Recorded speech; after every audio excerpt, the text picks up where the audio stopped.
Middle east से इस वक्त एक ऐसी खबर आ रही है जिसने पूरी दुनिया के डिफेंस एक्सपर्ट्स और कूटनीति के जानकारों को सकते में डाल दिया है। ईरान, जो पहले से ही अमेरिका और इजराइल के साथ चौतरफा जंग में घिरा है, अब उसे एक और बड़ा झटका लगा है।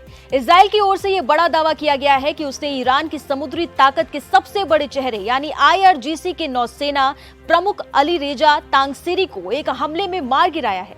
जेरूशलम पोस्ट के मुताबिक एक इजरायली अधिकारी ने गुरुवार 26 मार्च को यह जानकारी दी कि हॉर्मुज के पास स्थित बंदर अब्बास में एक सटीक हमला किया गया जिसमें तांगसीरी की मौत हो गई है। हालांकि ईरान की तरफ से इस खबर की आधिकारिक पुष्टि अभी तक नहीं हुई है, लेकिन अगर ये खबर सच है तो ये ईरान के लिए किसी महाप्रलय से कम नहीं होगा। तांगसीरी सिर्फ एक जनरल नहीं थे, वो ईरान की उस रणनीति के मास्टरमाइंड थे जिसने समंदर में पश्चिमी देशों की नींद उड़ा रखी थी। फिलहाल इस बात पर सस्पेंस बना हुआ है कि यह हमला इजराइल ने किया है या इसके पीछे अमेरिका का हाथ है, लेकिन बंदर अब्बास की धरती पर हुआ यह धमाका तेहरान को दहला चुका है।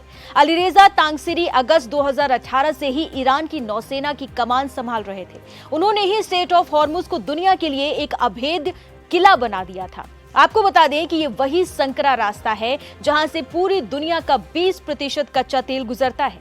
तांगसीरी के ही नेतृत्व में ईरान ने इस रास्ते पर अपना ऐसा दबदबा बनाया कि बिना उनकी इजाजत के पत्ता भी नहीं हिल सकता था।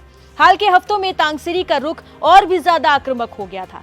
उन्होंने खुलेआम ऐलान कर दिया था कि ये समंदर ईरान की जागीर है। उनकी इसी कूटनीति का असर था कि ईरान ने केवल भारत समेत 5 देशों को इस रास्ते से गुजरने की अनुमति दी थी, जबकि बाकी दुनिया के लिए ये रास्ता एक डरावना सपना बन चुका था।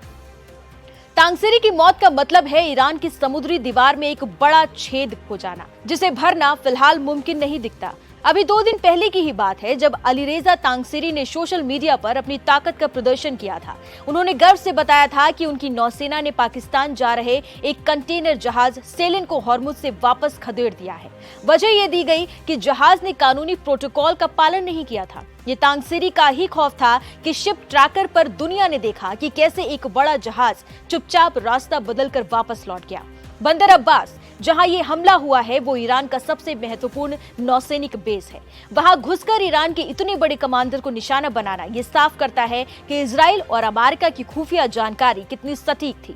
तांगसीरी ने अपनी पूरी काबिलियत इसी एक रास्ते को बंद करने में झोंक दी थी, जिससे ग्लोबल ऑयल मार्केट में हड़कंप मचा हुआ था। अब उनकी मौत के बाद सवाल उठता है कि क्या हॉर्मुज पर ईरान की पकड़ ढीली पड़ जाएगी? क्या अब इजराइल इस रास्ते को जबरन खुलवाने की कोशिश करेगा?